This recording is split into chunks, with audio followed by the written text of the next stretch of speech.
Mas em relação à multiplicidade, o que propõe a autora Sueli Ronick é de se falar de um plano que é da ordem do invisível, uma dimensão invisível que seria, em termos de micropolítica, da ordem da virtualidade, aquilo que a gente não vê.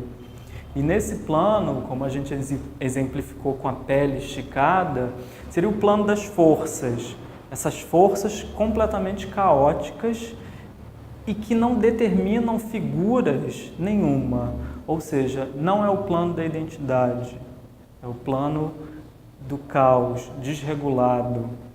Para a autora, o brasileiro seria um ótimo exemplo de subjetividade que lida muito bem com esse entre que é o entre planos, um plano da identidade e um plano da não identidade, ou seja, um plano invisível de forças caóticas desreguladas.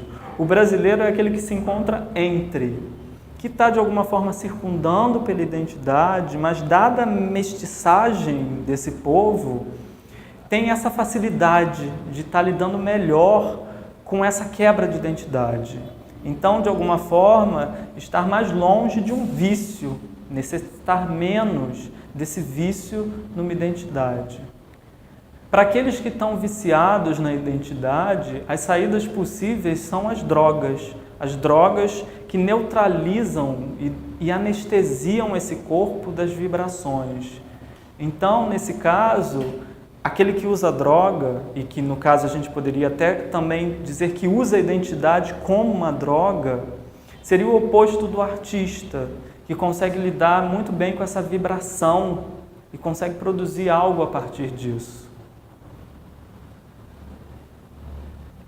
Nesse sentido, o que esse lugar de forças caóticas produz é uma mestiçagem, é um híbrido, são colagens, é o bricoler de Claude Lévi-Strauss, que traz essa coisa de montagens, de colagens, pegar uma coisa aqui com outra ali, e que não tem nome para isso. Nesse lugar, o que a gente vê é uma infinidade de produção de diferenças. É um borrão das figuras identitárias, ou seja, é um lugar que a gente não pode linkar a identidade. Então, esses dois planos não são planos de oposição, até porque ele faz parte da subjetividade. Estamos todos suscetíveis a esses dois planos. Uns lidam melhor com isso, ou seja, uns lidam melhor com essa flexibilidade, com essa falta de limites, né? E outros lidam de uma forma mais dura e acabam precisando de um alguém para se identificar, de uma identidade para se prender. Assim, essas pessoas que estão viciadas em identidade, elas acabam necessitando de um outro alguém que diga como elas devem ser. Assim, as pessoas acabam frequentando, por exemplo, igrejas, necessitando de um pastor que diga como deve agir, como deve se portar. Esse pastor acaba sendo colocado num lugar de extrema importância e acaba ditando identidades, modos de ser. Talvez a gente pudesse arriscar num lulismo, né, que seria essa fascinação que o povo teve em relação ao Lula, que também é um líder, que também foi colocado nesse lugar, e de respeito de uma identidade e de uma identificação com costumes brasileiros, da simplicidade, daquilo que é comum, muito forte. Mas nesse caso seria caso a caso. Cada pessoa vai lidar de uma forma diferente com essas forças que estão aí. Cada um vai estar posicionado de uma maneira tal em relação a esse movimento acelerado. Na contemporaneidade é algo particular de cada um, como cada um vai se colocar frente a esse movimento de forças. A questão que a autora Sueli Ronick nos traz é da gente suportar esse mal-estar trazido pelo movimento das forças, trazido por essa desestabilização da identidade. Então, nesse sentido, é se colocar num entre, é estar podendo se fazer obra de arte, uma obra de arte inacabada, um contínuo devir, um contínuo vir a ser sem nome. Esse é o plano do invisível. Esse é o plano micropolítico, isso que se dá nas subjetividades. O que acontece é que a gente fica o tempo todo, a todo momento, buscando classificações, buscando um lugar, um nome para se dar. E nesse sentido, as categorias elas não dão conta, porque, por exemplo, Judith Butler vem falar de uma categoria de mulher. O único livro traduzido por Judith Butler no Brasil foi Problemas de Gênero, onde ela, uma feminista, vem trazer essa questão do gênero. Então, para as feministas, o importante é pensar a partir do gênero. Já para o estudo gay e lésbico, a questão se centra no sexo e na sexualidade. E a teoria queer é aquela teoria que está pensando a referência identitária.